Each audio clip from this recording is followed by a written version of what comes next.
Hey guys, how's everyone doing? This is Ryan, and welcome. I just had to take a sip of coffee here. Today I'm going to show you guys a little master copy. I'm going to try to do this alla prima as quickly as I can. But it's really, I'm just going to do it on this little small scrap of linen that I have. Just like the little landscape study that I showed you guys before in the Zorn palette. I'm going to do this. This is a little bigger than that landscape piece. But I'm going to do a little master copy today. I thought it'd be interesting, a little fun, just to kind of talk about why I value the art of the master copy. I think it's one of the most beneficial exercises that an artist can do. Doing master copies is really what taught me as I was doing my quote-unquote self-teaching over the past several years now. It taught me a lot about painting realism and representational art. Just studying the old masters, and by studying them I mean looking at their paintings but also doing copies. It's a tremendous exercise, and I highly encourage any artist that wants to improve their skills to give this a shot, to try and do some master copies. It's been a while since I did one. Not terribly long, but almost about a year now since I did my last master copy, which was also a Velázquez. This is a portrait by Velázquez, who I've said it time and time again is my favorite painter of all time. So, so today I'm just gonna try and do just a small, like, sort of mini master copy here. This is probably not going to be much more than another color study, since this is just a small piece of canvas. But yeah, we'll give it a shot and see what happens. This particular portrait I've done a few times, and none of them have really come out perfectly. But that's not necessarily the point of doing master copies. Really, the point is, to make a replica is not necessarily what you're going for. Really, it's just an imitation of and a study of how this particular artist worked and used color and handled paint. That's really what this is all about. Is sort of trying to learn this the language of painting and drawing and so forth. So we're gonna give this a shot, and I thought it'd just be kind of fun to talk about this as we're doing it. And by the way, my palette, if I can maybe show it to you here, see if I can move my camera down. There's my palette, and the colors that I've got on here are actually, for the most part, Velázquez colors.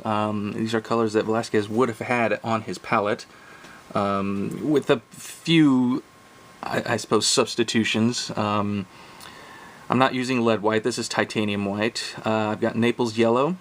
This is yellow ochre. This is my cadmium red vermilion. This is Mars red. We've got some crimson, some alizarin crimson. Ultramarine blue. This is not lapis lazuli, but it is just ultramarine blue. Raw umber, and I've got vine black right here. And so this is, I'm not using cold black today, just because I wanted to be kind of true to Velázquez here. I wanted to use colors that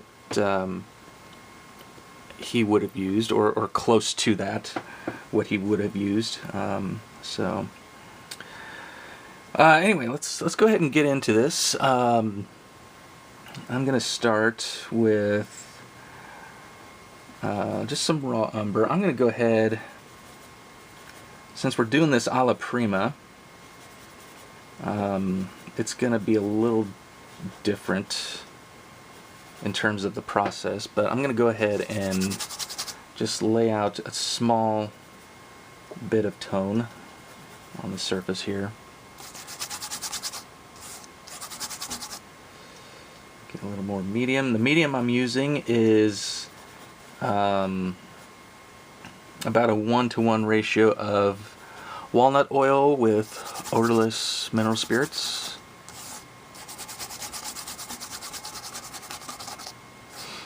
And that's all the medium I'll be using today. Nothing fancy. This is just going to be a quick study, or as quick as I can make it. So,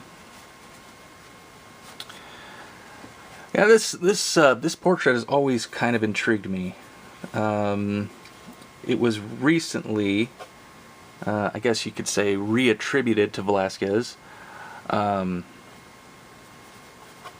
after being attributed to just a workshop portrait.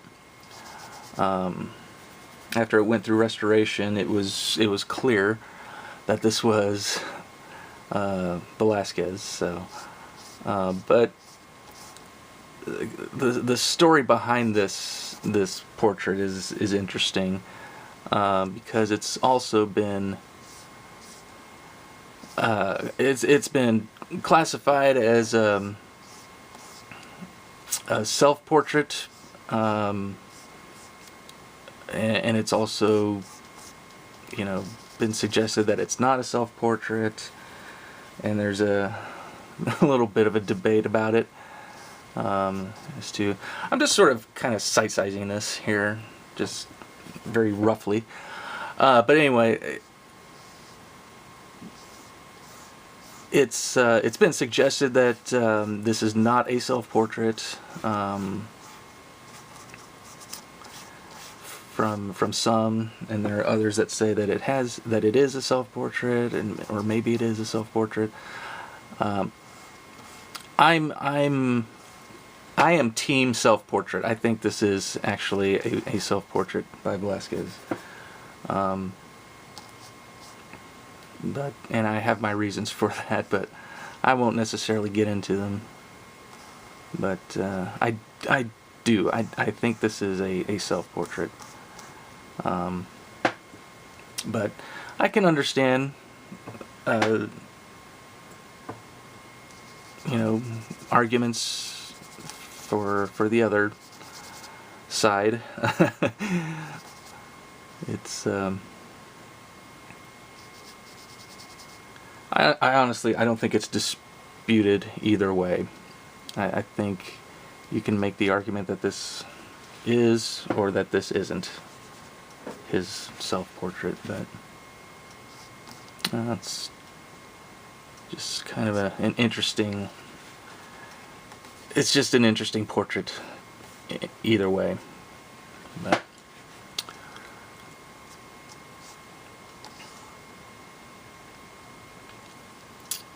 okay.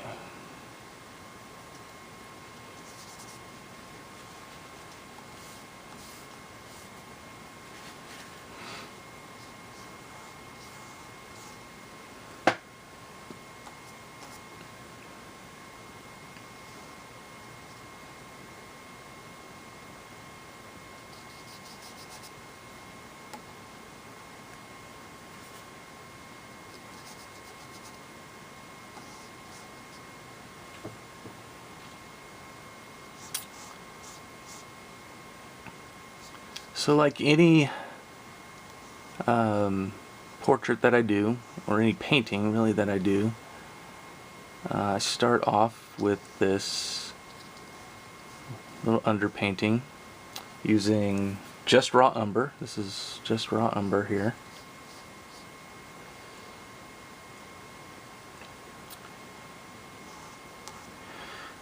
And the only thing I'm looking at really is are the large masses of light and shadow here. I'm looking at a couple, as you can see, I'm looking at a couple of different photos here. I also have this painting pulled up on my computer, so I'm looking at 3 different sort of versions of this. I mean, this one is obviously, this one's darker, if you can kind of see that. This one's much lighter in value, so you can see a little more detail in this one. It's also a closer up view of it. And the one on my computer is even different than either one of these two. So it's good to have a couple of different references on hand as you're doing this, just so you can kind of compare and see what you're working with, but also to kind of judge color a little bit, to judge values, and drawing for that matter as well, because there are a whole lot more details that I can see in this one than I can see here. But right now I am looking at this one. I'm just looking at this one because it gives me a better idea of the more important, larger masses. And then once we get into the actual painting and we get a little more detailed with it, which we're not going to get that detailed with this since it's so small. Again, this is just going to be a small sort of just a little study, but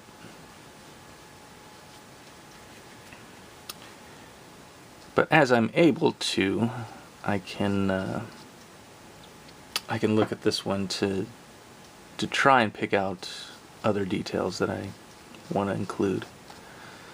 But it's not going to be much. This is going to be very simple.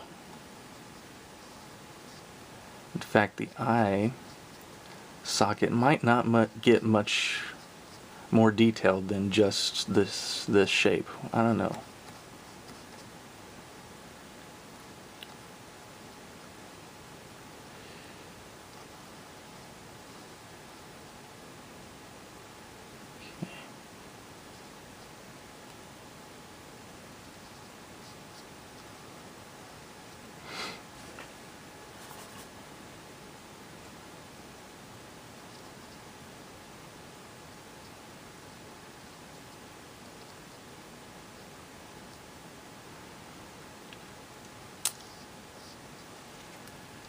And then just do a light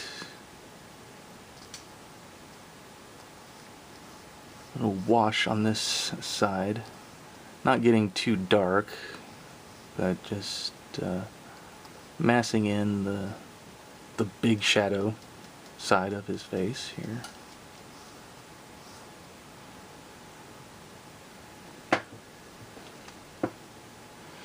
That's all this is. It's just a simple drawing. I'm sure you've heard me say this is just a drawing with paint. That's what this is.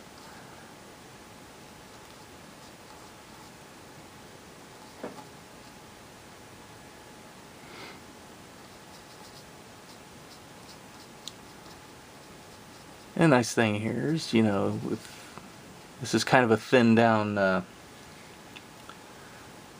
paint that I'm using, so I can actually use this brush. It's kind of a stiffer bristle brush, so I can use it to kind of pick up color in areas that I want to make a little lighter.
I'm not worried too much about the hair at this point, but I still want to be mindful of measurements here, just to make sure that certain proportions are accurate, certain measurements are accurate. So this is the most important part, I would say, of the painting, is this understructure, this drawing that you put down. Being able to commit to these shapes and to the proportions is an important thing. So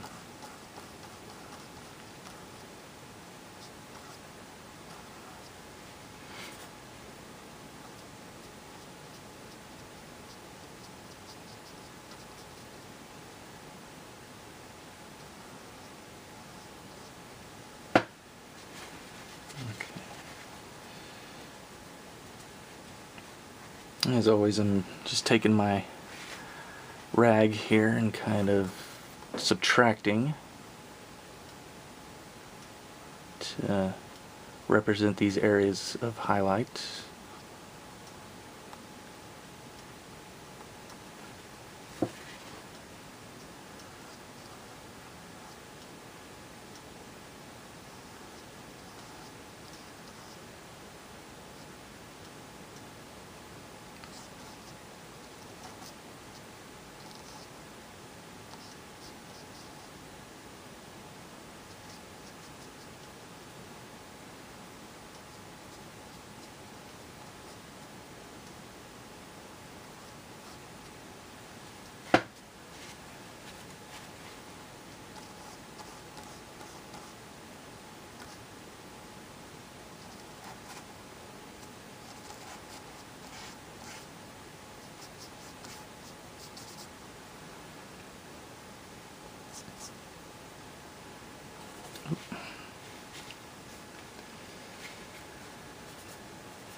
Okay.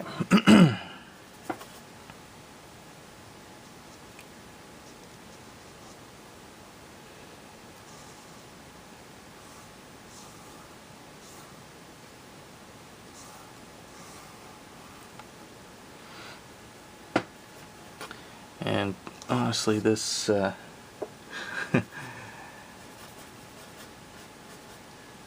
this is just going to be one giant mess of dark, and I'll probably just leave it like that. I'm not going to really mess with any detail here, because there really isn't a whole lot of detail. It's like in the original painting itself, it's just sort of a dark mass with a little bit of indication here and there of like his shoulder here, and but I'm not gonna really mess with that too much.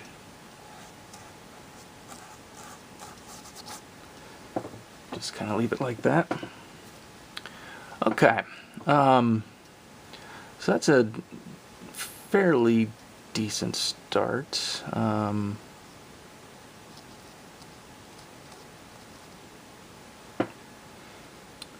I know it doesn't really look like much right now, or much of anything impressive, I should say, but I think the drawing is fairly decent.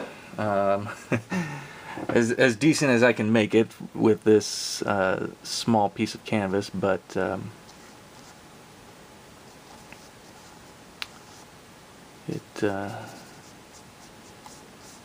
it'll work.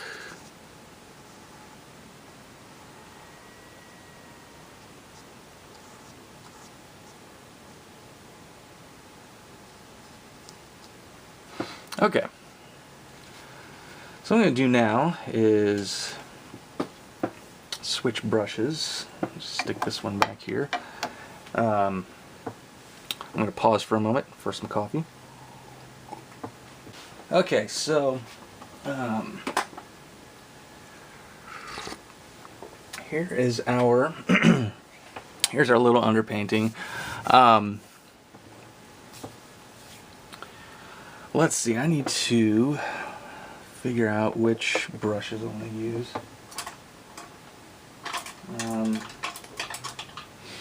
I've got a couple of soft bristles here. That's pretty much what I'm going to use for the rest of this. And this little guy here is sort of my scumbler and blender for smaller details. I'm just going to set this one aside for right now, and if and when I need it, I'll grab it. But pretty much at this point I'm going to abandon the brown. I'm going to leave the brown out of this, and we're just going to use color. Now the color I use, there's no guarantee that I'm going to use all these colors on this palette, but really this palette is somewhat of just an extension of the Zorn palette. Because it has all the Zorn colors on here. It's got white, it's got black, it's got yellow ochre, and it has vermilion, but it has additional colors as well. So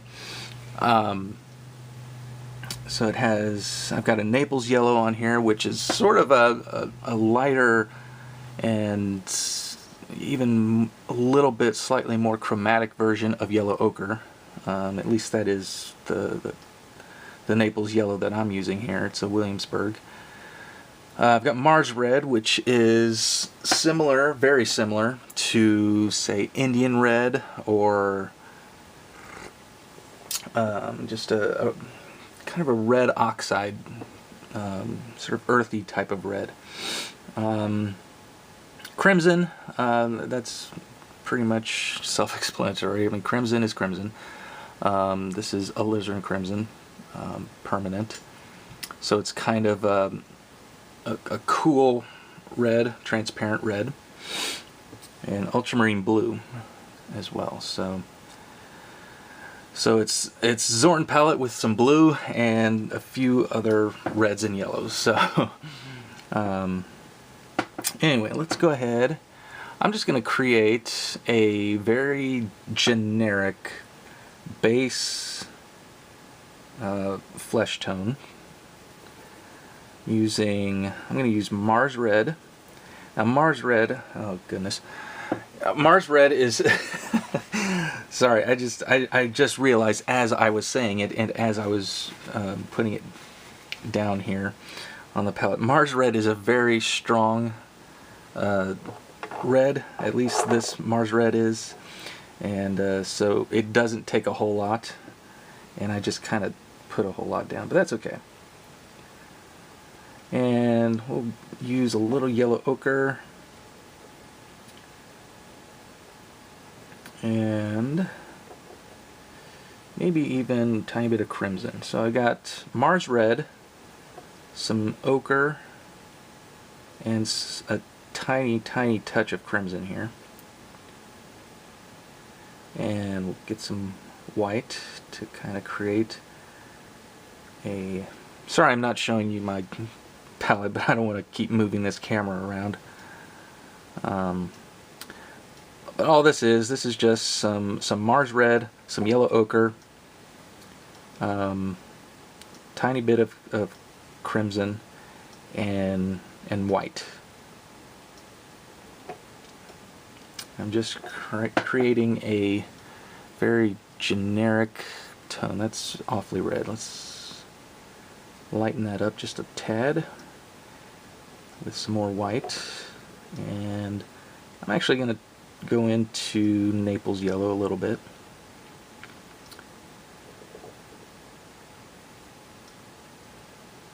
This should be better. Okay. That'll work. That'll work just fine. So basically what I'm going to do is I'm just going to spread this over the entire surface of his face, and we will worry about other values here in a minute. But I'm just putting a foundation down right now. And I'm actually going to use a different brush because this one is a little too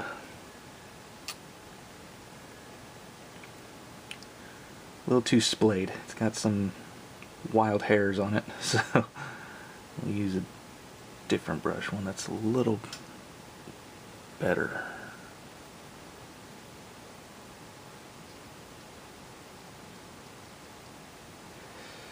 So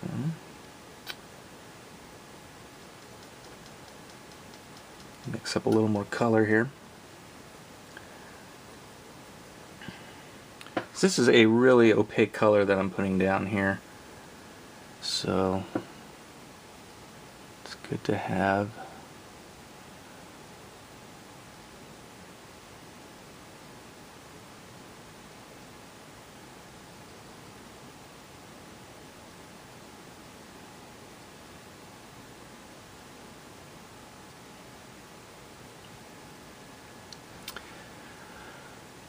Okay, now for the nose, I'm just gonna kind of bring in a little more of the Mars red to make it a little more red.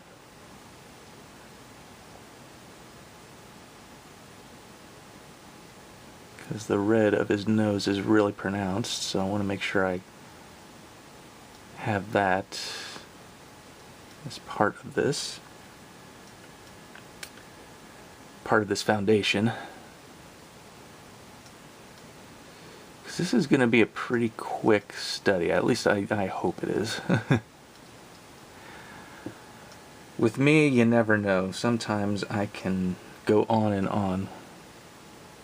And he's got quite a bit of pink here in his cheek as well, so we'll just make that indication.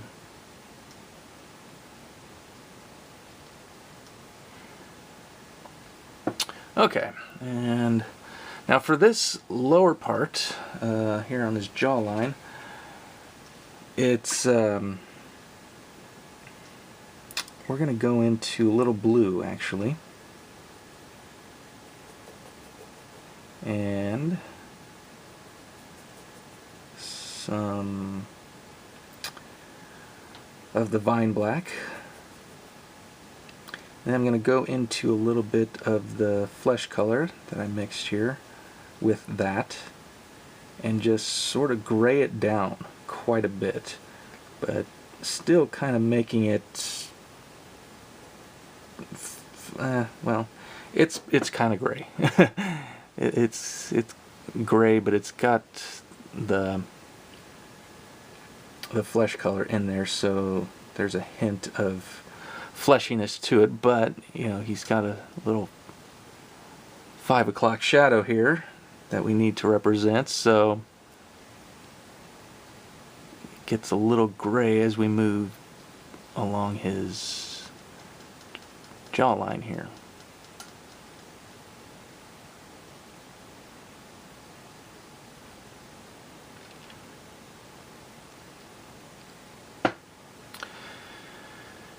And as I'm looking at this picture, that 5 o'clock shadow kind of turns sort of brown as we move into the darker shadow, this sort of turn of his jawline. And I'm seeing it also in the in my computer version of the picture. So I'm going to mix up just sort of a warmish brown using those same flesh colors. I've got Mars red, I've got some yellow ochre, and I've got some Naples yellow that I'm mixing up here to kind of give me an orange type of color. And I'm going to go in with a tiny bit of raw umber. So I'm not abandoning the umber altogether. I am going to use a little bit here to sort of brown this up.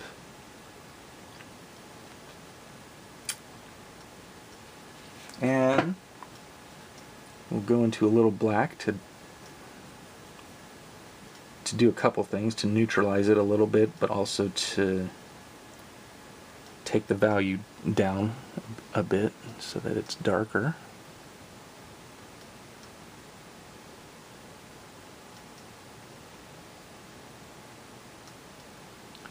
So yeah, that looks good. Okay.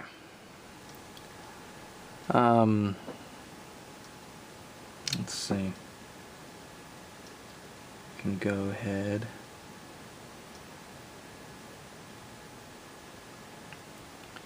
Just give this indication here on his neck.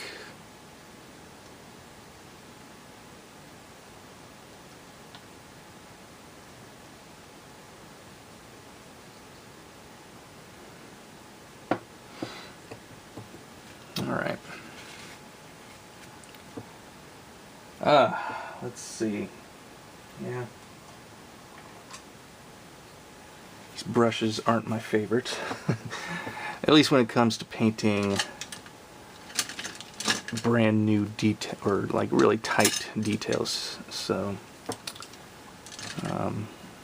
which I'm not, attempting necessarily. I'm not trying to do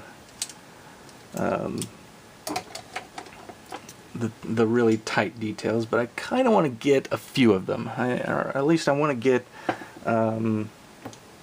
I want to stay accurate with the structure here, without a couple of bad brushes spoiling my fun and and messing up what I've got here. So I'm gonna go ahead, and I've got a couple of brand new brushes that I've never used before, and I am actually really excited to use them, because these are a couple of, let's see, I got two of these here. This is the other one. This right here is a number 2, and this one is a number 4. And I'm going to start with the number 4. This is called a cat's tongue, and it's just sort of a, if you can kind of see that, it's not going to focus, but it's just sort of a kind of a pointed tip version of a filbert. And so it does the the kind of thing that a filbert brush would do, but it also can give you some nice tight details if you desire. So I'm kind of excited to use this. This is a silver brush, Renaissance sable. So let's see here. Where was I? I was going to, yeah, I was going to put some color down here on his lower lip.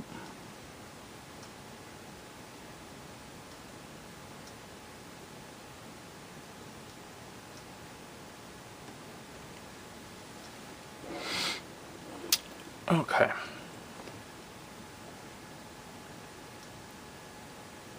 And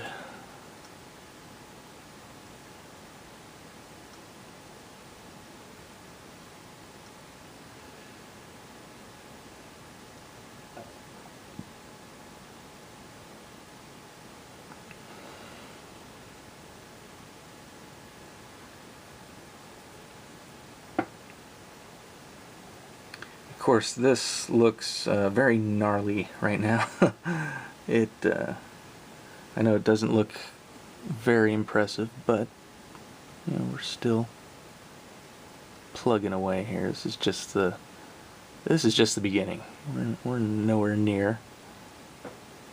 We're just kind of getting the foundation. That's all we're after.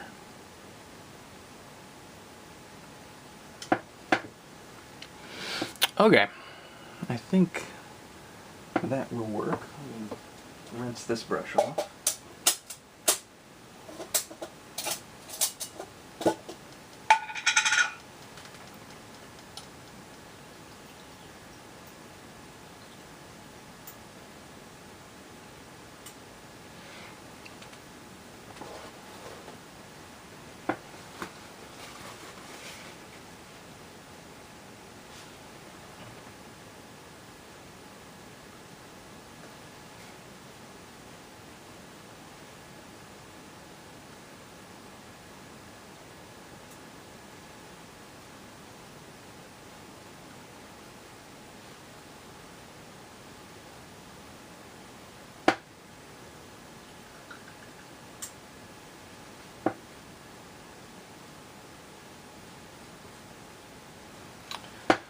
Okay, so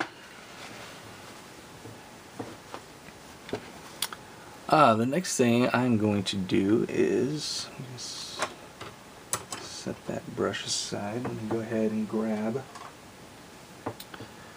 my other brush here that I was using. And we'll go ahead and fill in some of these darks. So I'm going to use some ivory black, some ultramarine blue, a little bit of Mars red,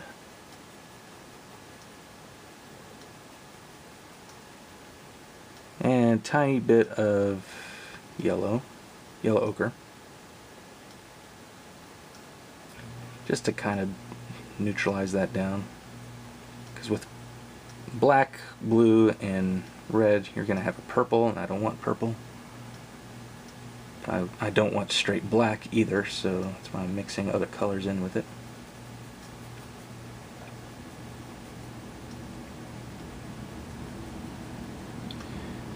And a little umber too.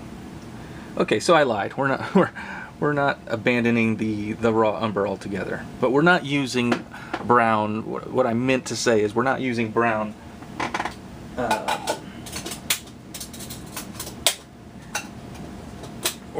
We're not using brown as a straight color for the painting now at this point. If we use brown, if we use umber here at all, it's going to be to tone colors down, to neutralize, to bring down chroma and whatnot. So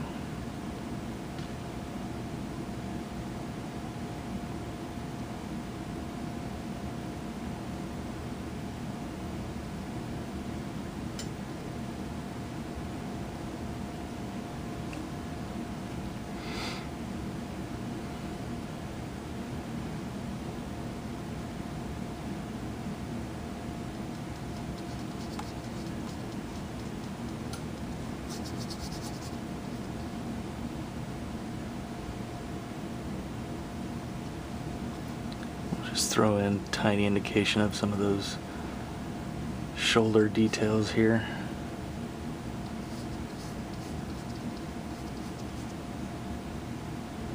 And that'll be fine.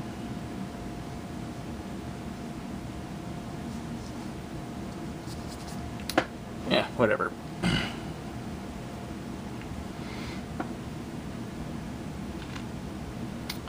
Okay, now using this same dirty brush, let's go into the flesh color just a tad bit here. I'm going to add a little more Naples yellow. And so what I've got is a very dulled down, kind of dirty version of my flesh color, of this flesh base that I put down before. And so I'm going to use this to kind of create these edges, these really soft edges where the form kind of turns into shadow. And that's going to give me that illusion of that turn of the form. Let me kind of fix this line here. There we go.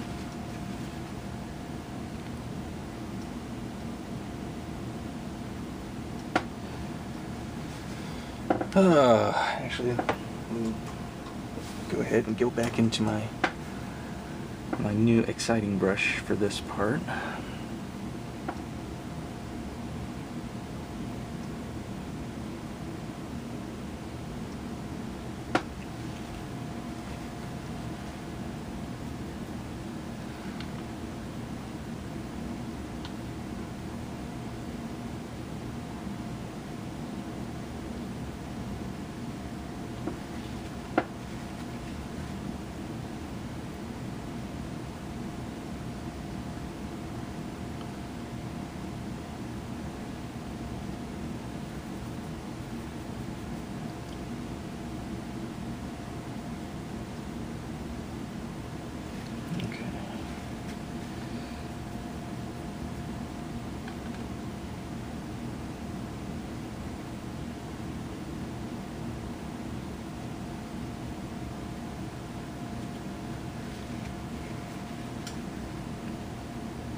Kind of,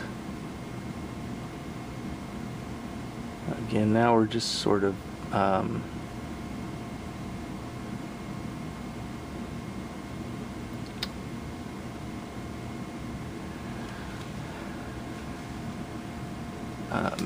of making these shapes a little more accurate, kind of refining them.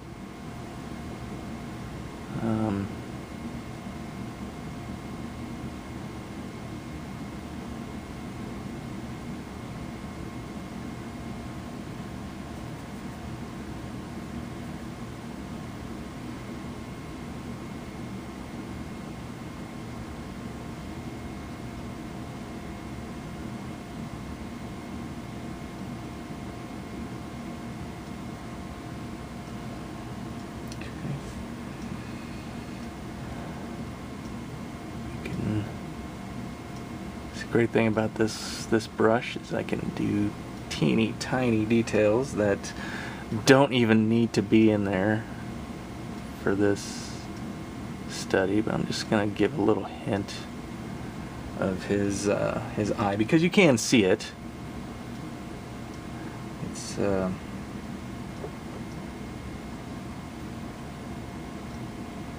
darker value, so I'm gonna go into a little more black.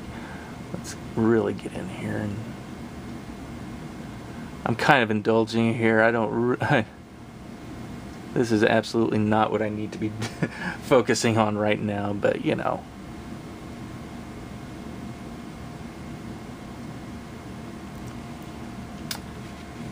Artists, give yourself permission to have fun. And kind of bend your own rules sometimes, because right now I don't need to be working on any details at all, and I don't know why I am, but shoot,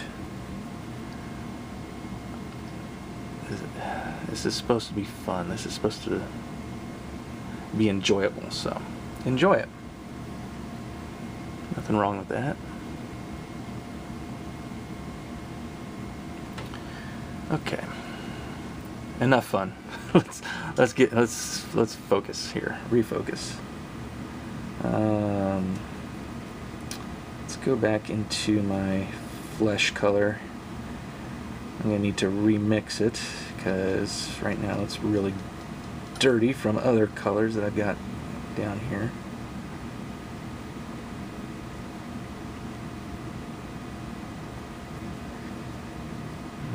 Okay.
Alright, let's go ahead and fill in this shadow shape. I've been waiting to do this, so we'll go ahead and do it. And kind of refine these edges just a tad bit as well.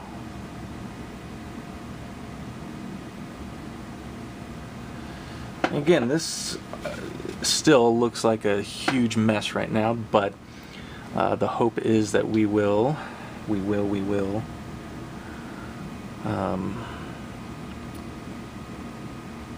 continue to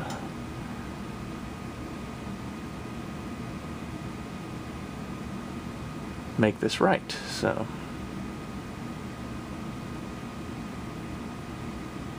painting is just a series of mistakes that you correct. That's really all there is to it.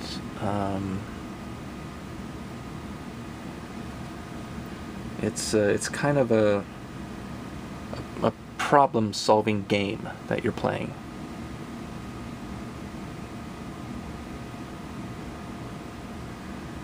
Where you're trying to...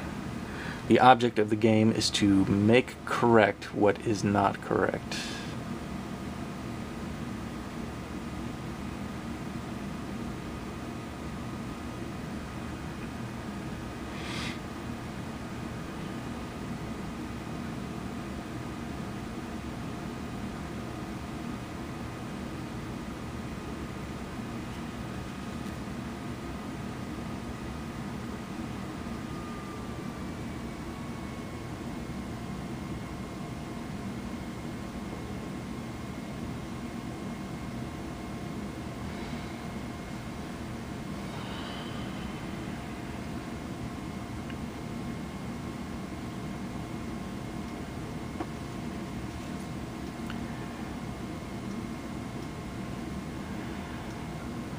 And you might be asking yourself, wouldn't this have been easier had you just used a larger canvas, yes, it would have. It would have been significantly easier for me to paint, like especially these small areas, if I had just gone ahead and used a bigger canvas.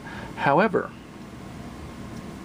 there's intention behind this, and that is to challenge myself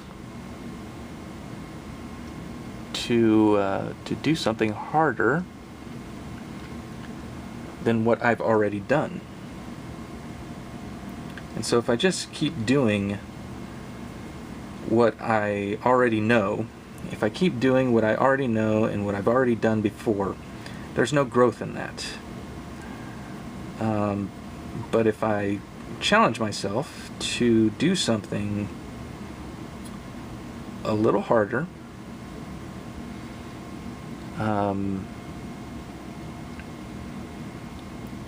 then there's an opportunity for growth in that. So that's why I'm doing this on such a small scale. I don't usually paint this small.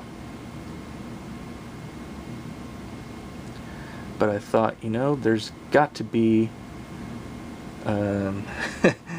there's got to be something to learn here. There's something to be learned by painting on a small scale like this.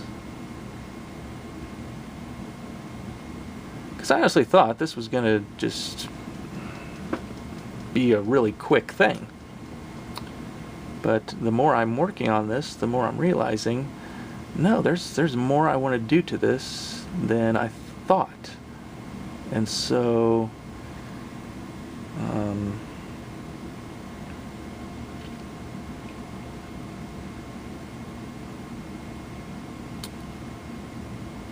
yeah, I'm surprising myself here. I'm kind of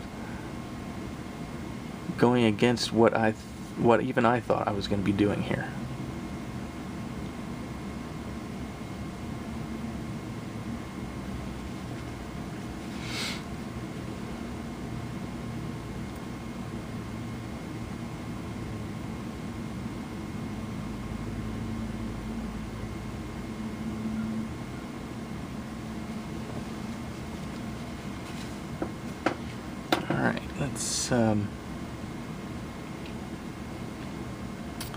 So I think at this point, what I'm going to do is I'm just going to leave this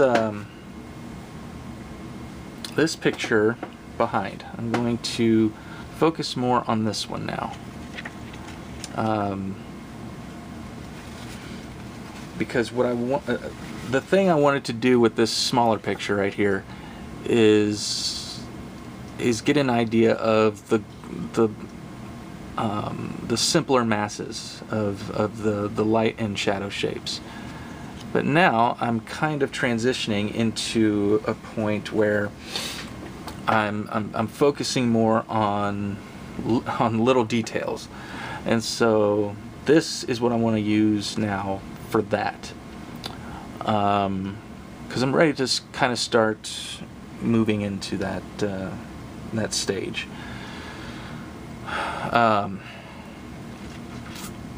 So let's see here. I want to go ahead. I'm going to grab my little scumbler. We'll get back to this here in a bit. I'm going to just start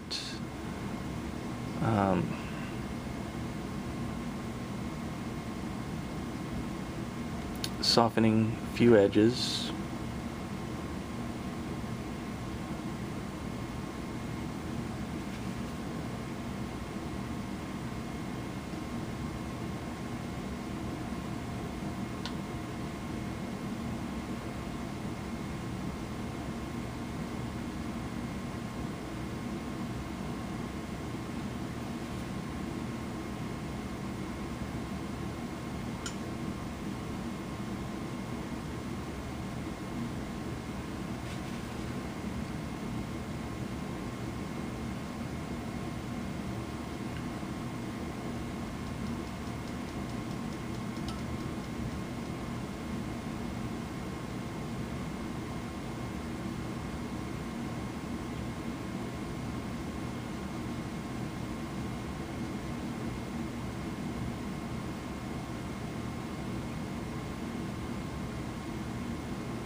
So, I said that I don't typically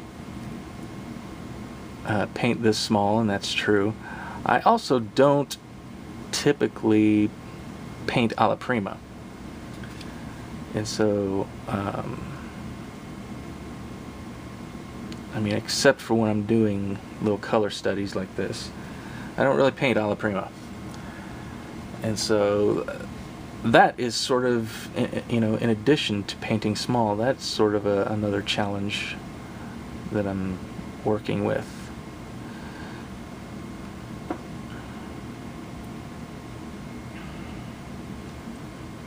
Painting small and painting alla prima. Yeah, that's tough for me. So, but you know, just do what I can here.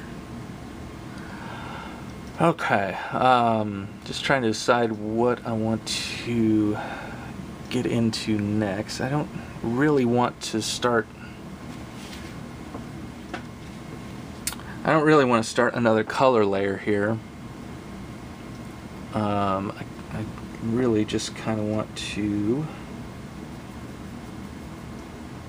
continue to refine areas that I have already been working with, but just kind of refine them further. So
okay.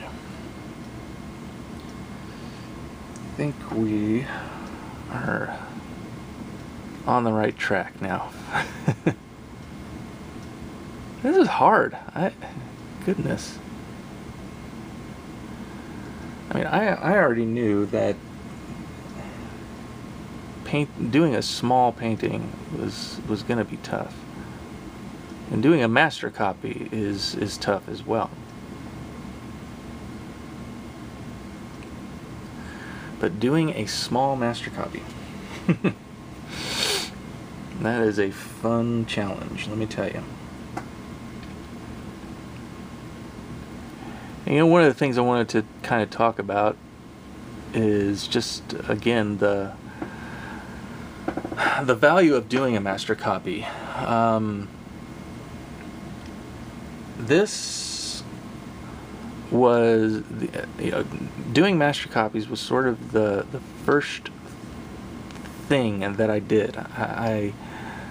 When I really started kind of relearning, sort of reteaching myself how to paint, because I do have an art degree from a university, but let me tell you, when I graduated, this was many years ago. When I graduated, I was a miserable artist. I was no good at all. At least I did not think so. I did not learn what I feel like I should have learned in 4 years at a university setting. And that was partially my doing, but also I would say that the art department at this college had something to do with it as well. I didn't feel like it was an adequate training. So I had to kind of teach myself a lot after that, after I graduated. And I did. And the way I did that was I happened to acquire a couple of books by an artist named Juliet Aristides, who is an artist and an instructor based out of Seattle. And I think she still teaches at Gage Academy of Art in Seattle, and has her own atelier program out there.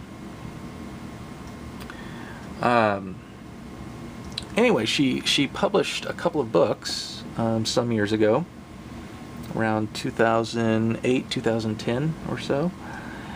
And one was called Classical Drawing Atelier, and the other one was called Classical Painting Atelier. And I read both of these books cover to cover, both kind of at the same time. I read one and then I read the other one right after that. And honestly, I have to give Ms. Aristides credit, and these two books that she wrote, credit for where I am today in my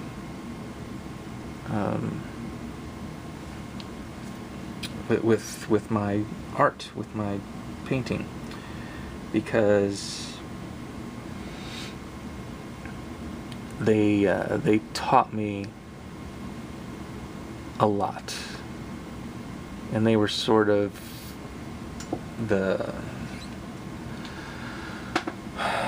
they were exactly what I needed. They were exactly what I needed as far as inspiration, but also instruction. Because that's what both of those books do. They inspire and they instruct. And they're basically books that kind of, I would say, in a broad sense, sort of outline the atelier program, and sort of the exercises and the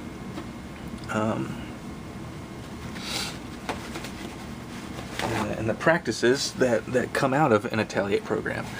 And one of those just happens to be master copies.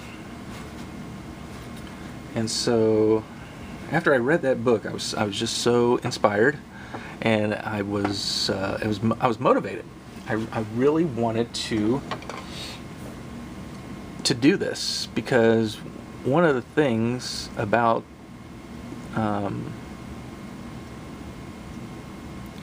my approach at that time that really just kind of disappointed me was the fact that I just could not draw. I sucked at drawing. I was so bad. And so when it came to my paintings, the only thing I could really do was just take a photo reference and kind of trace it or project it onto a canvas, and then proceed to do sort of a paint by number approach to it,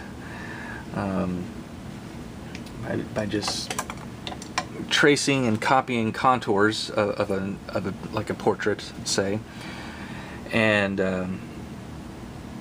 just filling those shapes in with color. And it was a horrible process. It was a tedious process, one that I just did not feel was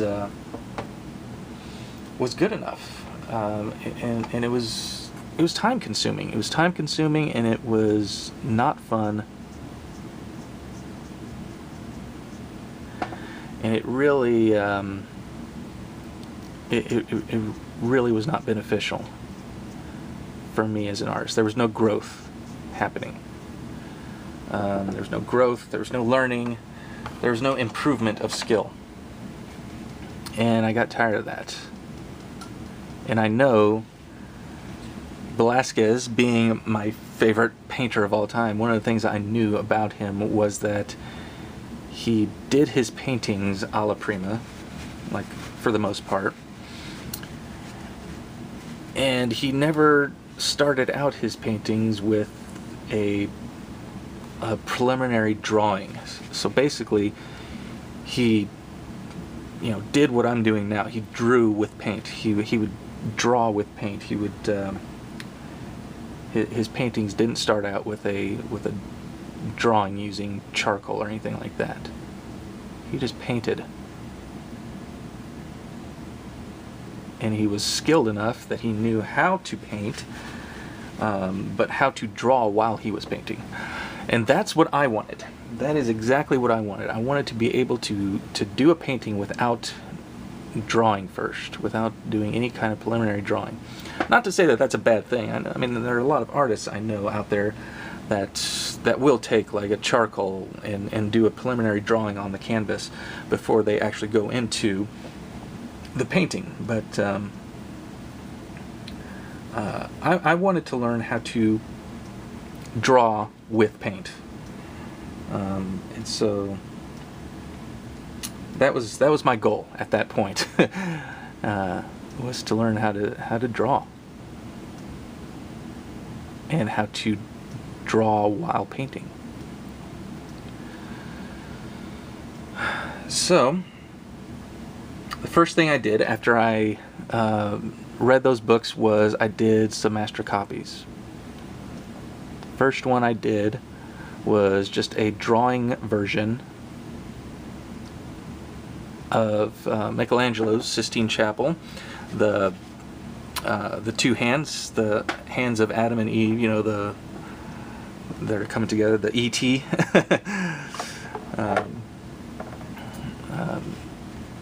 With the creation of Adam. I did a drawing of the hands of the hands of God and Adam coming together. And it was okay. It was the first time I had ever drawn that, and it was okay. I was proud of it at the time, certainly.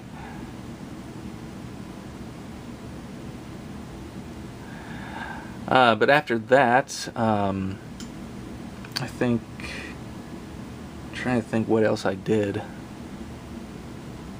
I did some other master copies. I did a master copy of Titian and his Saint Sebastian.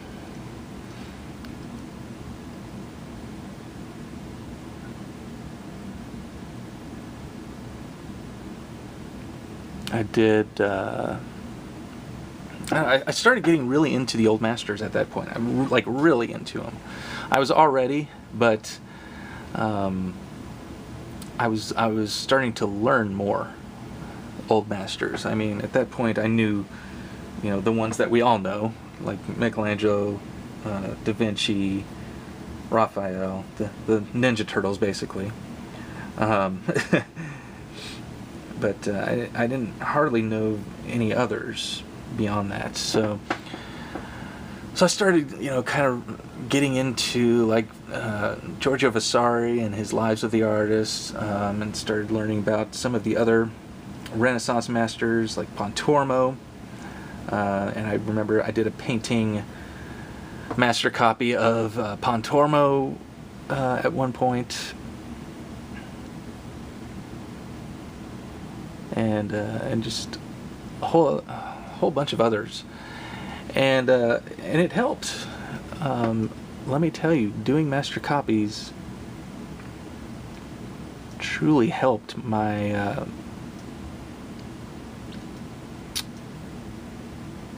my skill with drawing and with painting.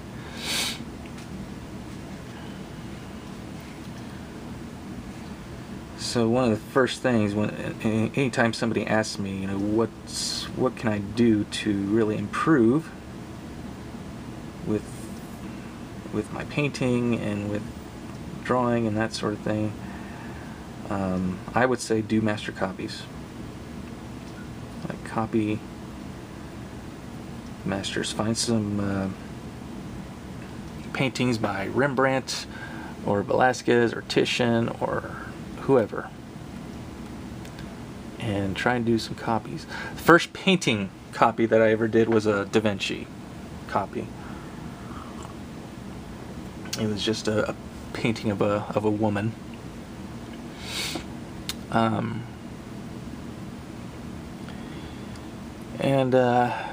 it wasn't perfect, as you might guess. It was not perfect at all, but it taught me. It taught me a good amount of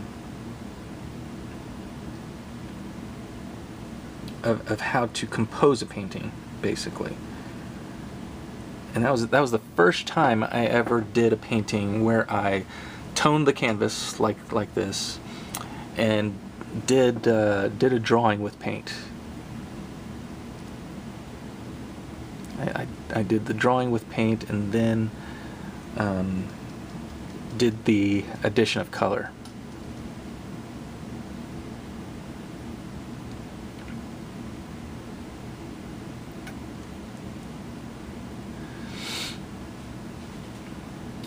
And like I said, it was okay. It was just okay, I would say. It wasn't anything special. It wasn't anything impressive, but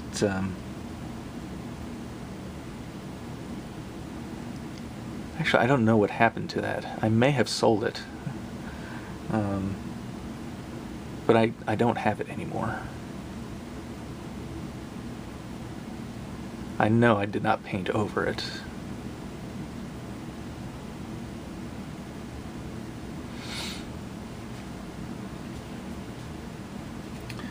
Okay, so right now I'm just kind of getting into a secondary paint layer here, kind of going over, not really putting highlight in, but putting in a lighter value, so I can start shaping this form of his face and forehead.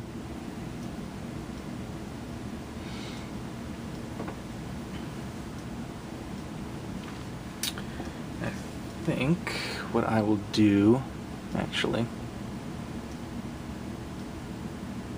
never mind. I was going to do something else, but I can just keep going here.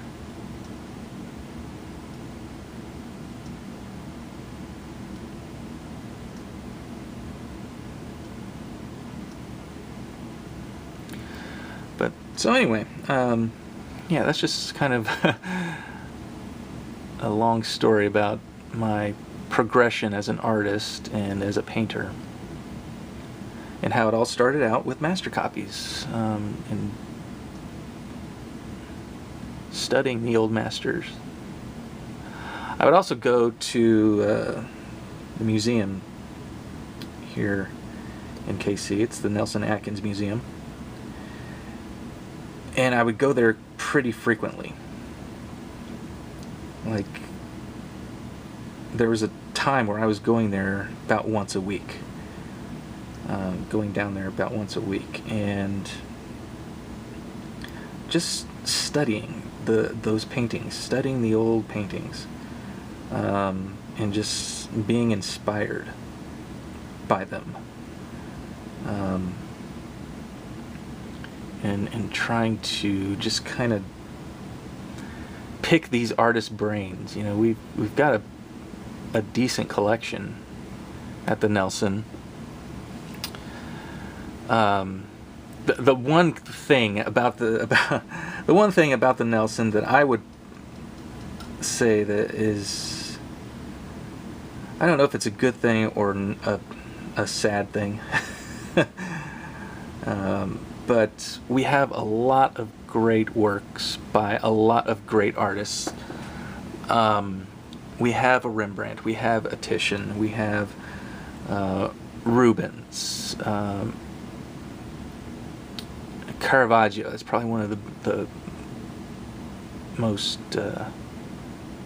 prized possessions that we have here in Kansas City, is a painting by Caravaggio.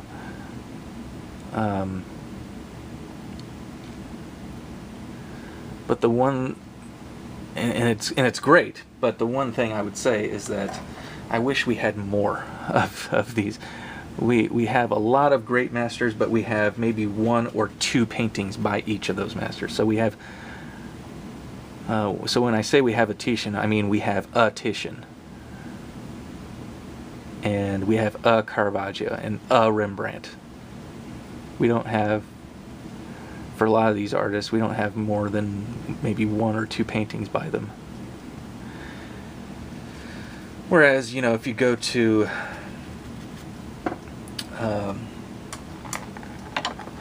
you know, the Prado in Spain, I mean, that whole museum is filled with Velázquez. So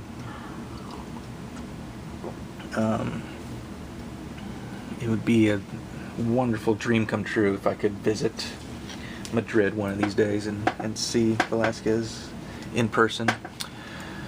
Because that's the other sad thing, is I've never actually seen a Velázquez painting in person. Not one. I feel bad about that. He's my favorite painter, but I've never been able to travel even to New York to see the Met and get up close and personal with some Velázquez paintings. I feel bad about that. I wish I could, but one of these days, we'll see.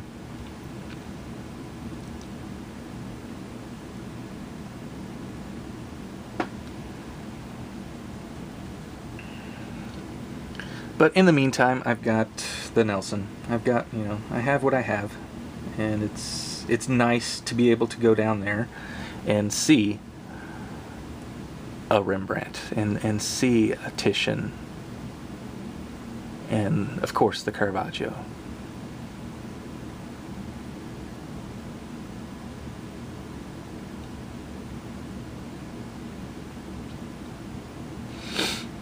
And just kind of study them and learn from them. That's the other thing I would say. If you want to really improve your skill, like, go to a museum and study some paintings, and then do some master copies of those paintings if you can. Bring your sketchbook when you go to the museum and just do some sketching.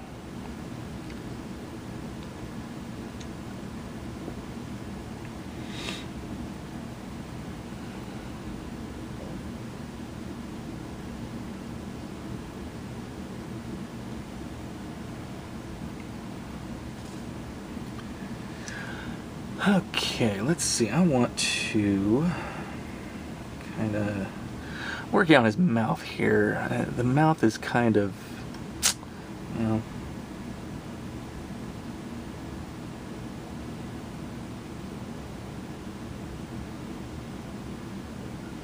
his mouth is kind of hidden underneath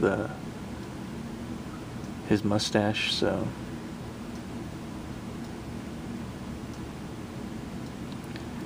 kind of just getting a little indication of it.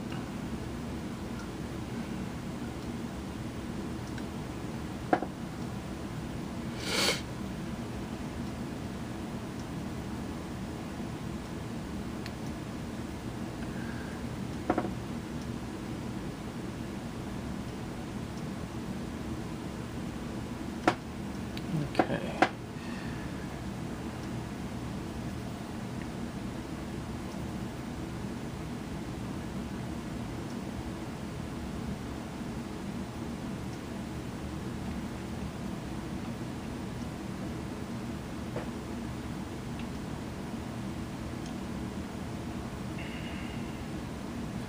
I am, by the way, loving these brushes. I've been waiting to get some new brushes, and I knew I wanted to go with some of these Silver Brush, this brand.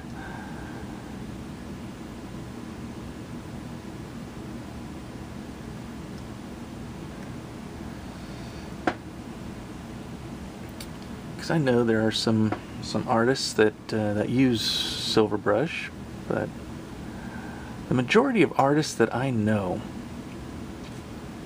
use Rosemary.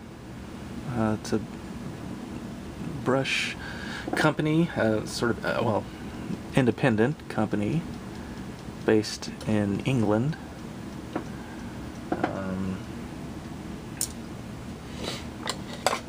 And wow, I mean, do they talk up these brushes? Every artist that uses them will talk a big talk, and I would imagine that they are some excellent brushes. But I don't know, for some reason I don't want to use them. Don't ask me why. I just, I don't know. I am typically an artist that likes to go against the grain, and I like to do things that other artists are not doing, and I don't know. It's just sort of the skeptic in me that that avoids trends, and so anytime I hear something is trendy or is popular, I tend to go the opposite direction. So, and that's the only reason that I don't that I don't use Rosemary brushes. I know that's a ridiculous reason, but that's, yeah, that's the only reason. I don't want to be like other artists. I want to go against the grain. I want to do something that they're not doing.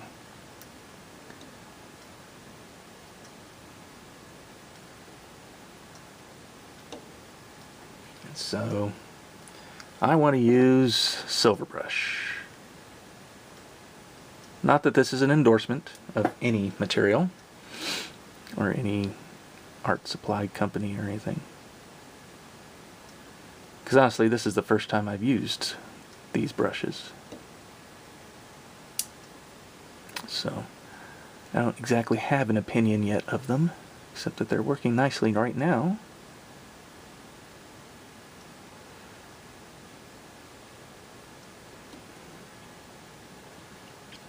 Okay.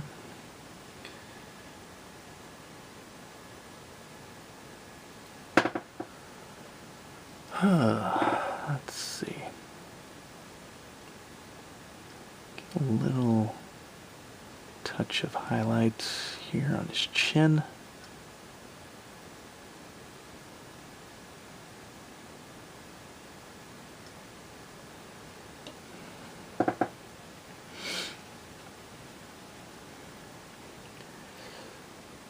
I know I've pretty much stopped telling you guys what colors I'm using here, but at this point even I don't know. I mean, it's mostly I'm just doing various mixtures here of my black, Mars red, and yellow ochre. Those are the three colors I'm using the most of, and Naples yellow here and there also for the lighter values. But other than that, I haven't touched my ultramarine. I've barely touched my crimson. I've barely touched my vermilion. So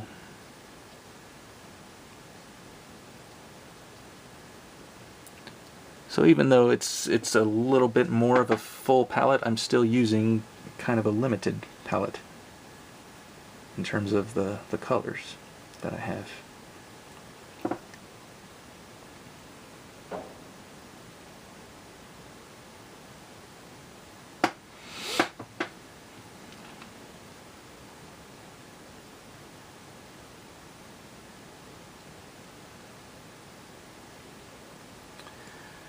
Okay. Just going to give a little tiny indication of a highlight here, and that's probably all that needs to be done with his neck. There's not much color or detail or anything there. I might just soften this edge of the cast shadow.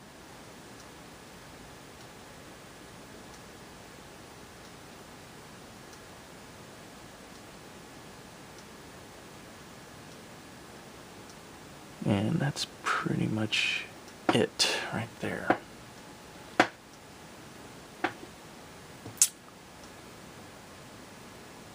And it looks like my camera is going to run low on battery, so I'm going to switch cameras, and we will continue this after that. So, okay, I'm back. Just had to do a quick camera change. Luckily, I have two of this same camera. So hopefully this one is good and charged. So also got some new coffee while I was at it. I can't paint without my coffee. So alright, so where were we?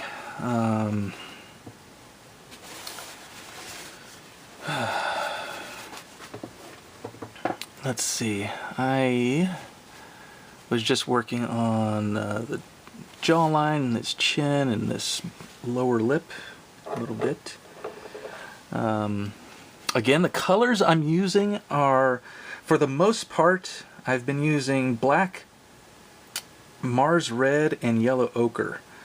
I've been using the raw umber just to kind of neutralize the color a little bit, to kind of tone it down.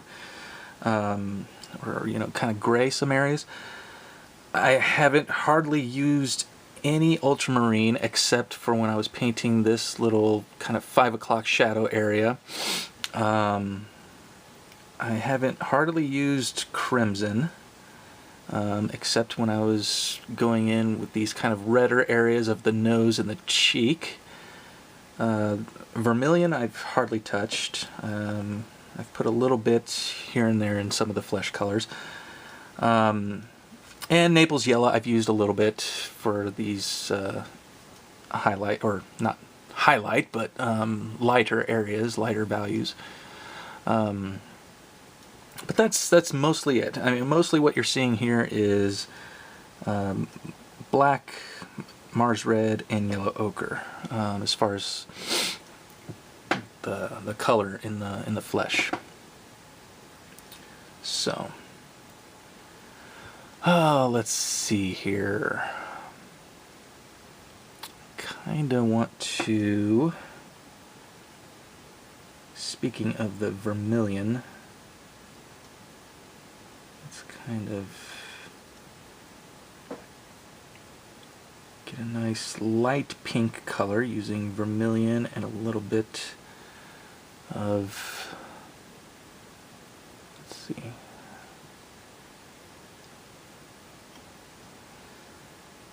a little bit of the flesh tone, just adding some vermilion to it to kind of give me a kind of a light pink color.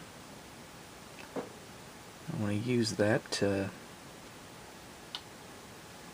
get some light on this lower lip if I can. That looks okay.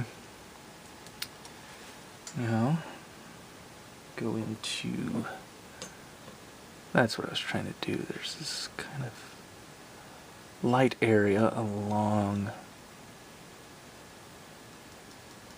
here near his lip.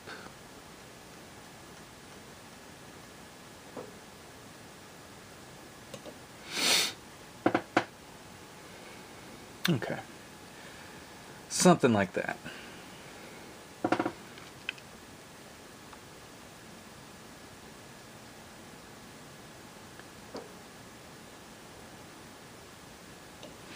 So that break that I just took to change cameras reminded me of another important lesson as an artist, to take breaks every once in a while. I don't know if all of you out there do that as regularly as you should during your painting sessions, but if you don't, this was a good reminder to take a break every once in a while, to kind of stand up, stretch your legs. If you are a painter that paints sitting down, I typically am. I should probably practice painting while standing though a little more. It would probably be better for me in the long run, but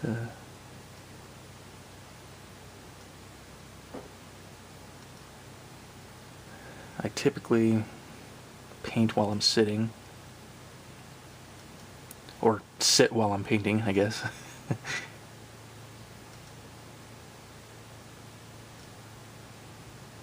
I kind of want to change that. I want to start standing while I'm painting. Just,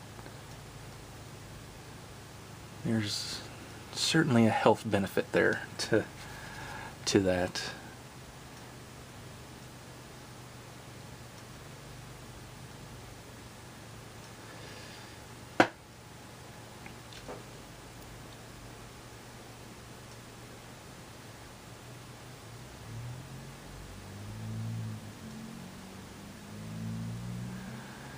And I'm really bad, I will admit, I'm really bad when it comes to just healthy practices. I don't really get the right amount of exercise that I should. I'm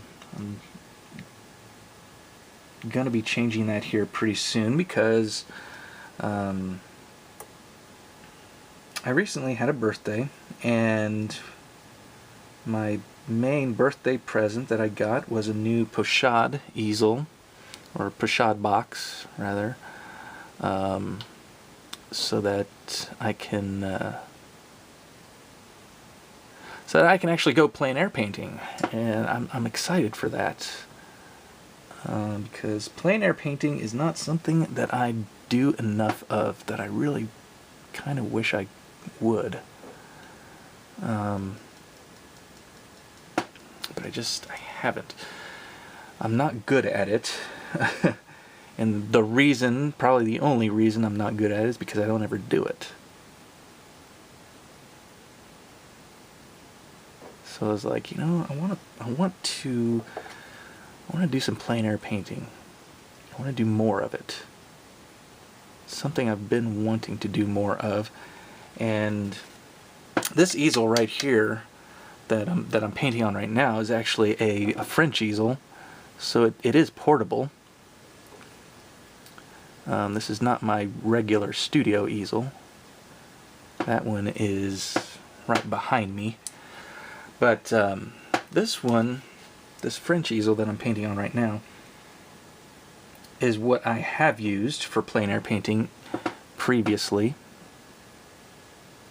And, you know, I thought it was a good idea, but it really is kind of a hassle. I'll be very honest. It is it's quite a difficult thing, and it's kind of a demotivator actually, because it's such a pain to set this up out in the field, because it's so big, it's bulky, it's heavy, and I didn't think that was going to be a problem really for me.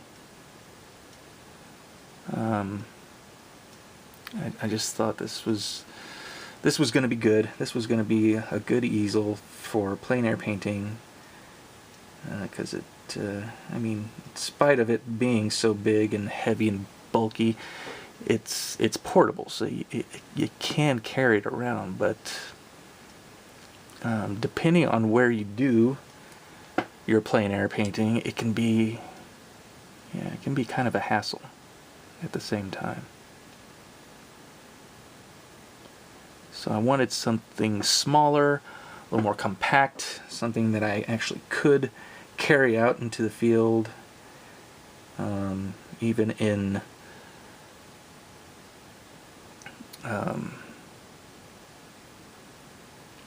some more, I guess,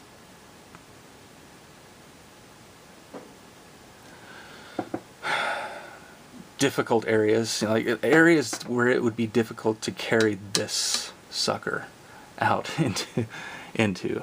I wanted to be able to do some plein air painting where I'm also hiking a little bit. So that's what I decided. I think a pochade box will be a lot better for that purpose. So yeah, I got a new pochade box, which, if you don't know what that is, it's just it's almost like a laptop for for painters. It's just a box that opens like like a laptop, and it has a little glass palette in there, and just a small easel that you can fit just sort of a small canvas or panel. It's really small. I'm not sure how the dimensions on it, but the largest size canvas or panel that you can paint using this box is 11 by 14, I think. So that's as big as you can get. So it's meant for smaller paintings, which, if I'm doing plein air, that's all I'm going to be doing anyway. So I wanted the smaller box.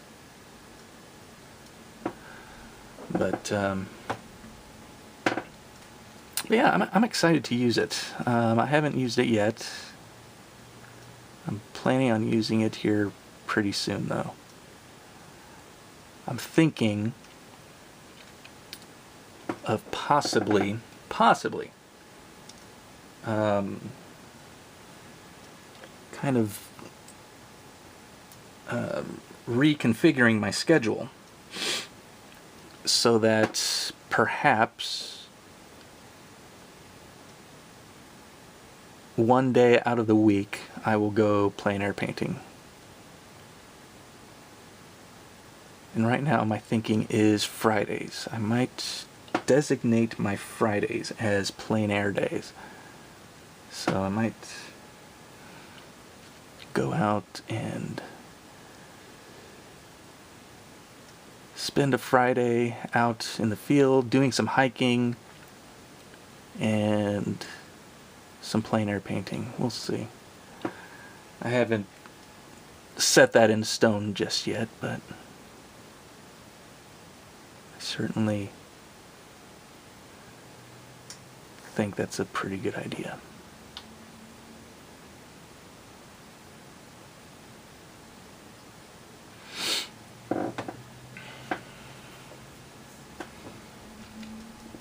Okay. right now I'm going to punch up a few colors here, at least in the shadow areas. There's quite a bit of red here that I want to, in his eye socket, that I want to punch up a little bit, so go in here.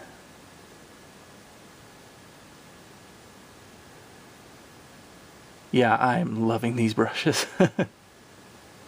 These are great.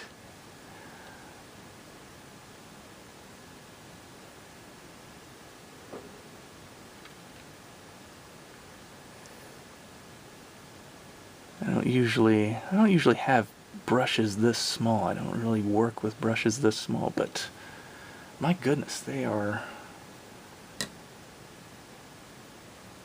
great with small details. And again, I was not planning on doing small details with this, but I think I can.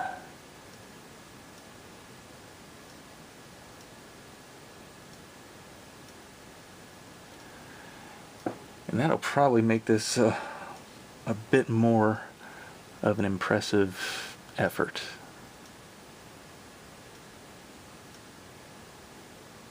If I can actually pull this off and do some of these smaller details. But I still don't necessarily need to.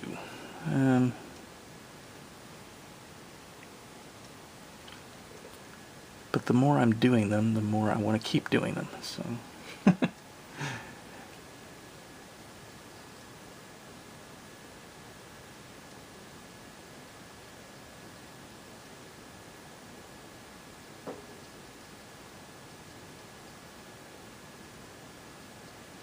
And this light color that I'm using, this lighter value, is basically my flesh color. It's a combination of Mars red, yellow ochre. Actually, it's probably more Naples yellow than yellow ochre, but it's Mars red, a bit of Naples yellow, and just a whole lot of white to lighten it up. Just mixing up a little bit more here. I'm actually throwing in a little bit of vermilion as well.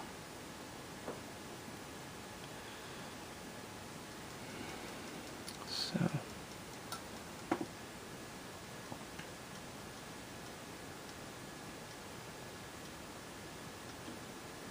that right there is about what I'm after.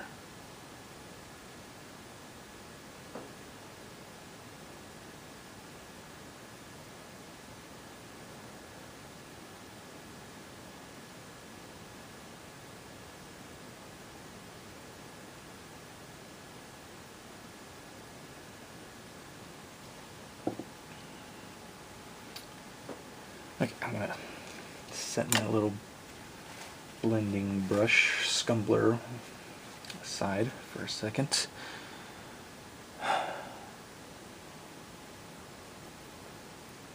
Here's the test. Here's the test. Is this a really good brush, or is it my favorite brush of all time? There's a tiny, tiny highlight on his top eyelid that I'm gonna try to get here with this little brush. And let's see here. I have to create a nice little chisel here. But let's see if I can get this.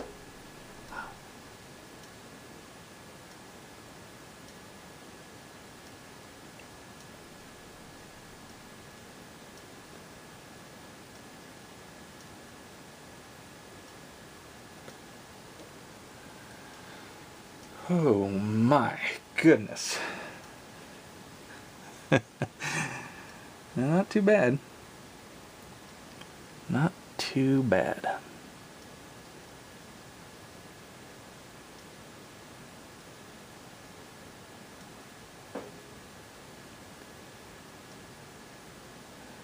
I sort of halfway thought that I might be able to do these little details today.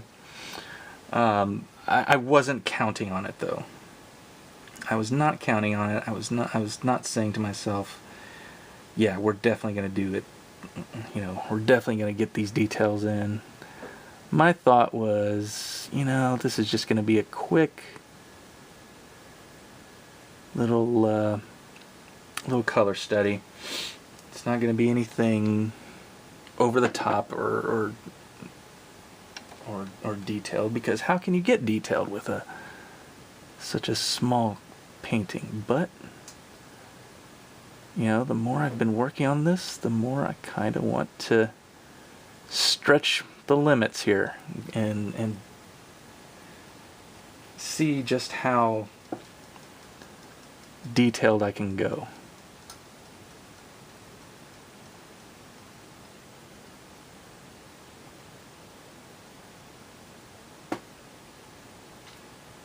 Okay.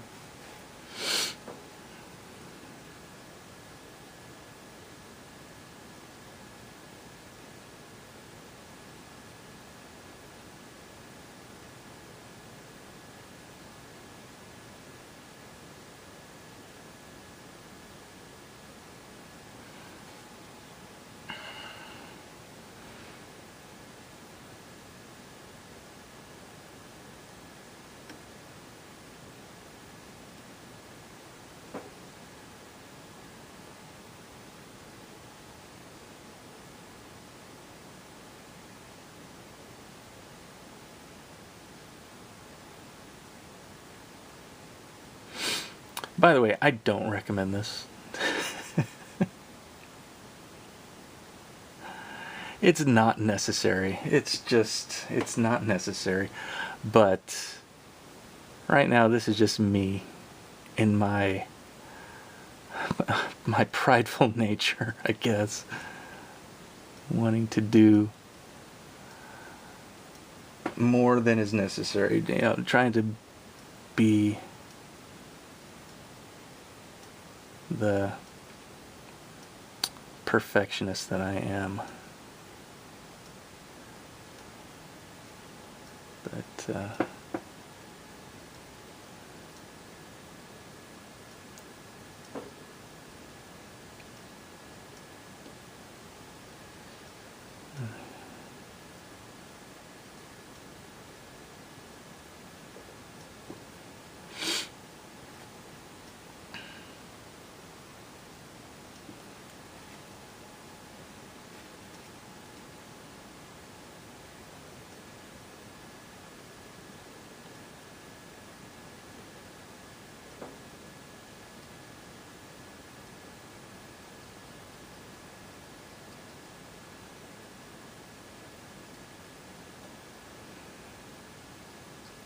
But yeah, there's truly nothing necessary about what I'm doing. This is just right now my own personal battle, my own personal goal of trying to make this into something more than it needs to be. Okay. I think I've certainly done that.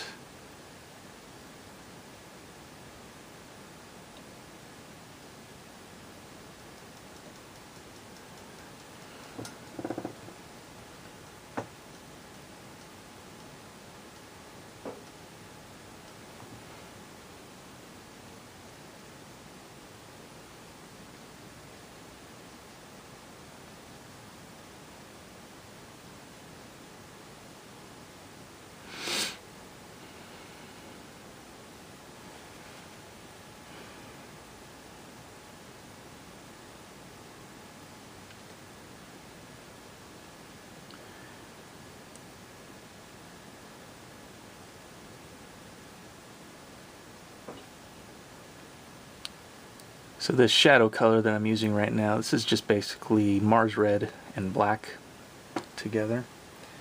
And going to go into a bit more black and some raw umber. And that's going to be the really dark shadow here of his hair. I'm just kind of carving the side of his face here, the side of his eye socket. This little contour.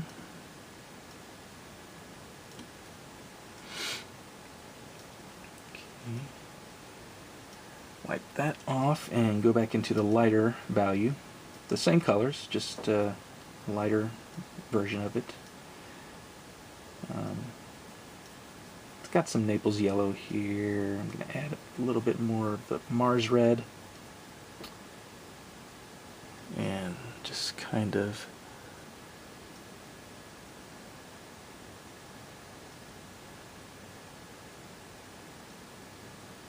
reshape that side of his face.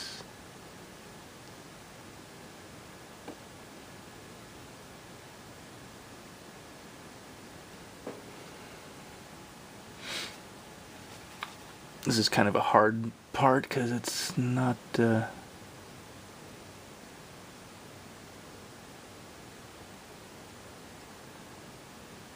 it's not a hard edge.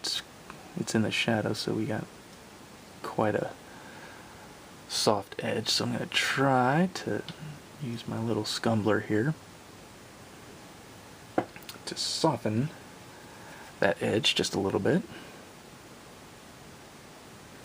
without messing up the line too much, just softening it. That's alright, that's pretty good. Okay. And just kind of reshaping his hair a little bit.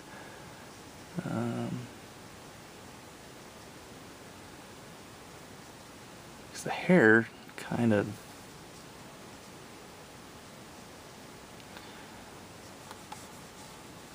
it's interesting. It's one of my favorite parts of this painting is the way the hair, and this is, it probably has to do with the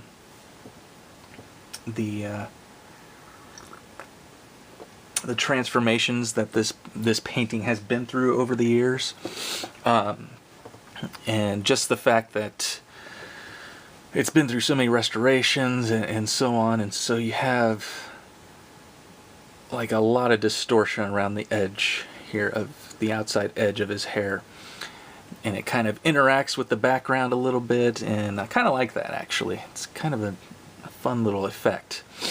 But there is somewhat of a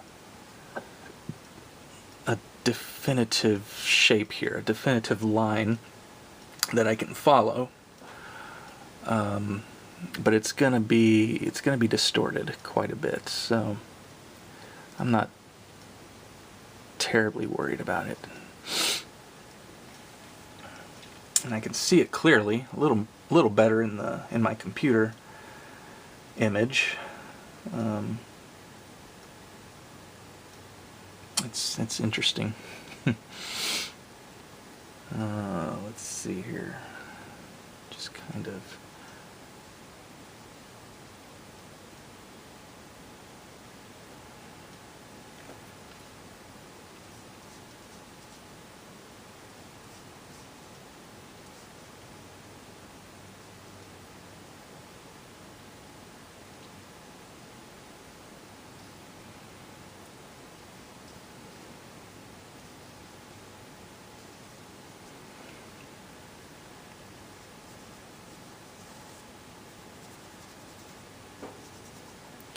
if you want a fancy art word, that word is Pentimenti, and it basically means just changes of mind, and you can see that a lot in Velázquez's work.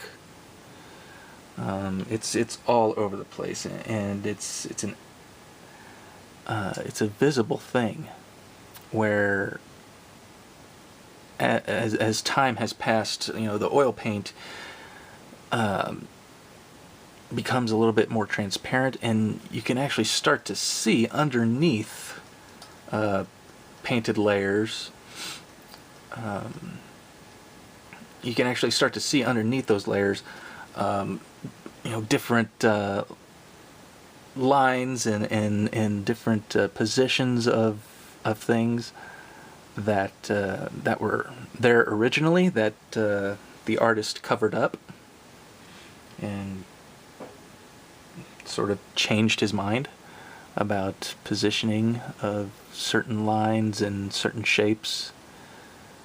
And so yeah, you can actually start to, over time, see those sort of ghost lines underneath the surface that were there originally. So that's called Pentimenti. And it just means changes of mind. And these days, more contemporary artists will use Pentimenti as an intentional part of the design of their paintings. And so if you're familiar with the work of Robert Liberace, he's an excellent portrait and figurative artist, and he's very well known for using this effect of Pentimenti in his works intentionally.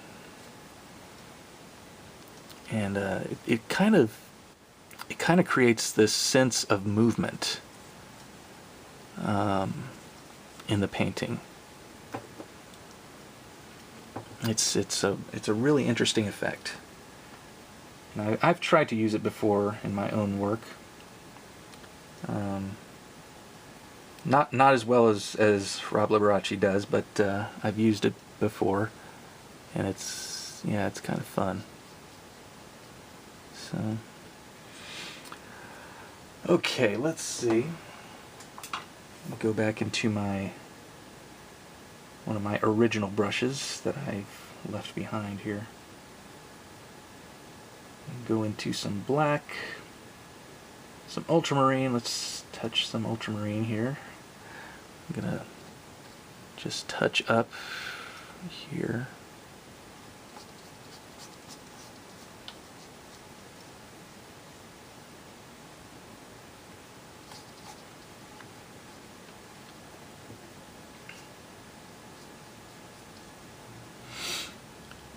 Okay. Okay, let me go ahead, go into some ultramarine and black and some white. We're going to create sort of this background tone, which is kind of a coolish color. If I was using cold black, I would probably just use that, but this is vine black, which isn't quite as cool. So I'm adding some ultramarine to it, and we're just gonna make that a little lighter. There we go. Just put in the indication here of this background color.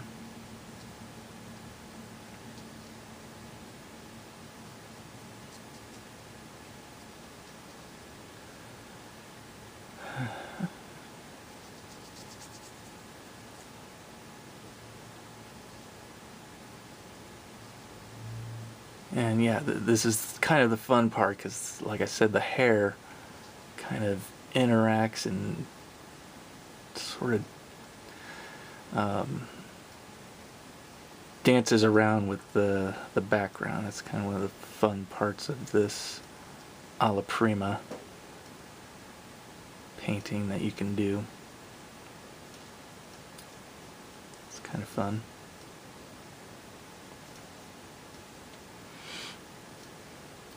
And it gets a little lighter as we move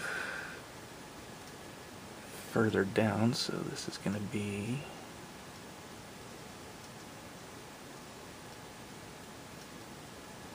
a little lighter.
Okay, let's go back to the hair and just kind of play with edges a little bit.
Okay. And now, what I think I'll do is, let's see.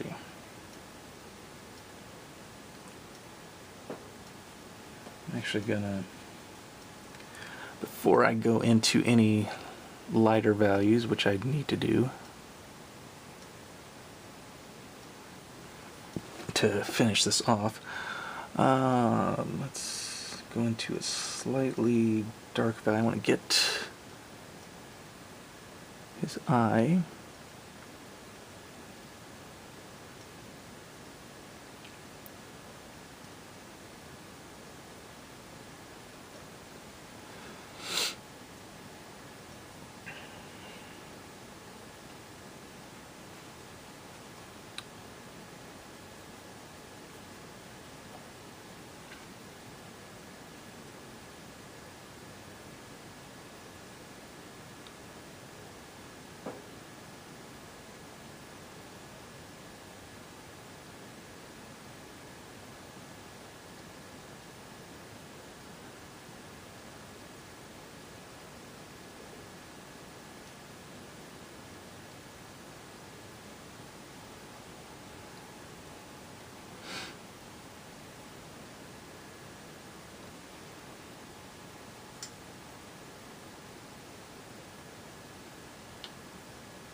And we're just kind of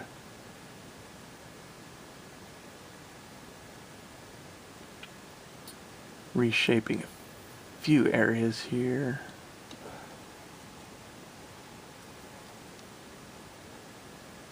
Oop. That didn't look good. Hold on. There we go.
Okay, we need to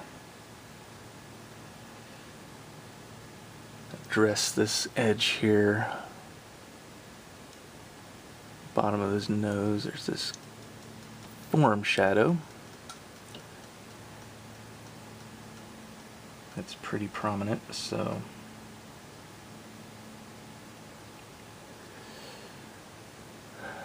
because there's a little bit of light hitting this side of his face, and it's kind of pronouncing this shape of his nose, so I want to try to capture that best as I can here.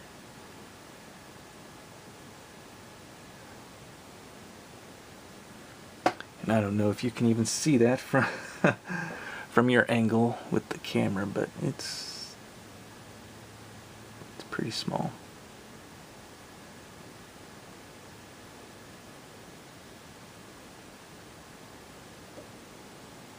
Okay.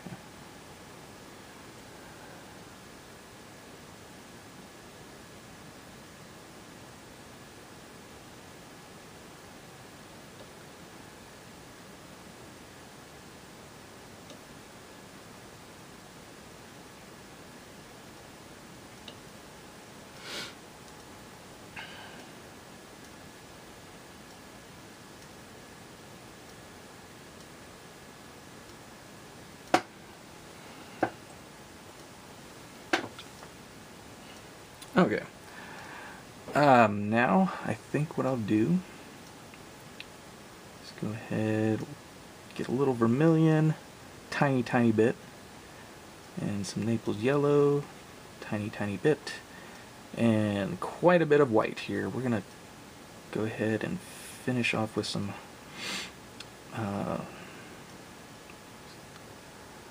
light values here. The lightest seems to be in his forehead and along his nose. I'm going to make it a little more pink, so I'm going to add a tiny bit of crimson to it.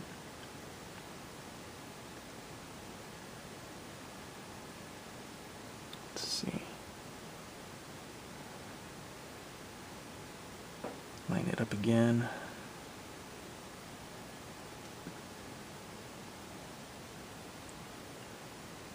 Okay.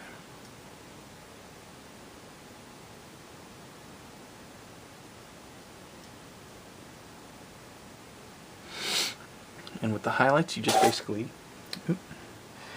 basically start with a point like that, a little dot of color, and move outwards from there. So I'm going to wipe off the excess paint here on my brush because I don't need as much as I have on there.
We always love painting the highlights. It's one of the fun parts of the painting because, you know, typically for me, it means that I'm almost done. It's one of the last parts of the painting that I complete.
Okay, just go in with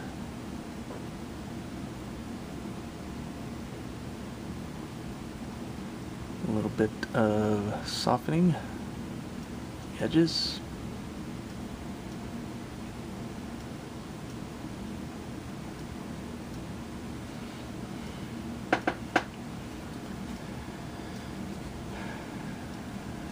Now, I did not forget his collar, so that's probably going to be it for me as soon as I get that part done. So just some white, tiny bit of black. Keep it kind of grayish.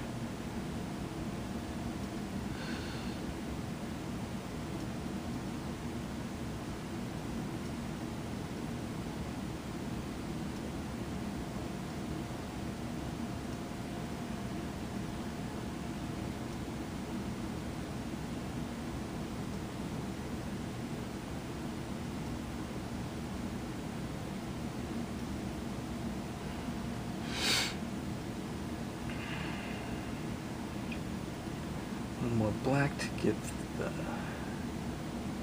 cast shadow under here.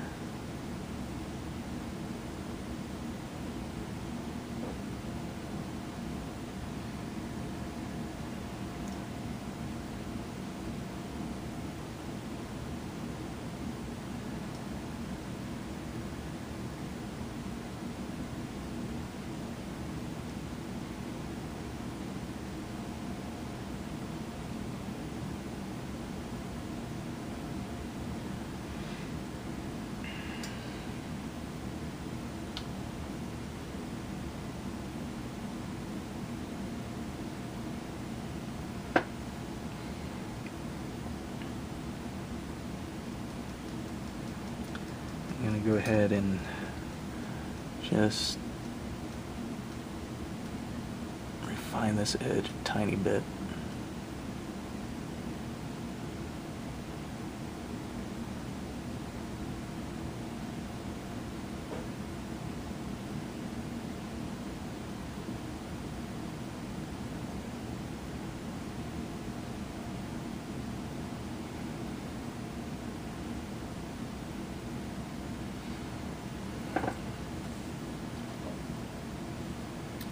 And I would say that is pretty much done. So there's our little tiny alla prima master copy. This was this was pretty fun, actually. This was not what I was expecting to do. I mean, this is very detailed for a small little color study. This is more detailed than it needs to be, than it should be, probably. But that's okay. You know, like I said, the point of this whole exercise is to kind of challenge yourself, to challenge what you think you can do, what you have done already in the past, and kind of do something to challenge your skill level.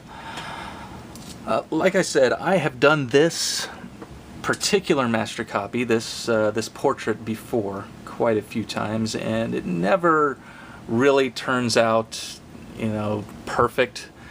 It never turns out exactly the way the original is, but that's okay. It's not really necessary for it to be exact. The point of a master copy, like I've said, is to kind of help you to learn the language of painting, to help you to learn how the painters of the past did it, to study a painting, to really look at it, and try to figure out, you know, how did Velázquez do these little effects that he did. Now, of course, that's not really gonna be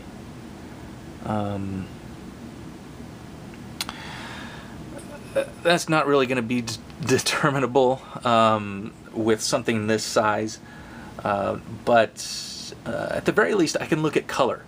I can look at color, I can look at very basic shapes and kind of imitate those and imitate placement of shapes and placement of color. And that's one of the things that that this exercise will help you to do. If I choose, I can do a much larger version of this. I don't think I'm going to. I don't think I need to. I've copied this one, like I said, so many times, and I don't want to do it again. At least not for a while. I mean, who knows? Maybe I will eventually, but it's fun to kind of revisit some of these paintings that I've copied before, and just see if there's any improvement, if there's any way that I can do a better job of it. I mean, as you can see, I'm still working on it. I thought I was done, but I am. I'm just playing around with it a little bit more. So yeah, I hope you guys enjoyed this. I know it was a kind of a long process, longer than I intended it to be, but that's art. It's unpredictable sometimes. So hope you guys enjoyed this. I hope you gained something from it, learned something from it, and we'll take this challenge up for yourselves. So thank you guys for watching all of this. I really appreciate it. I appreciate your support, and just all of you who watch all these videos that I produce. I hope that they are all beneficial. So until next time, take care and God bless you guys.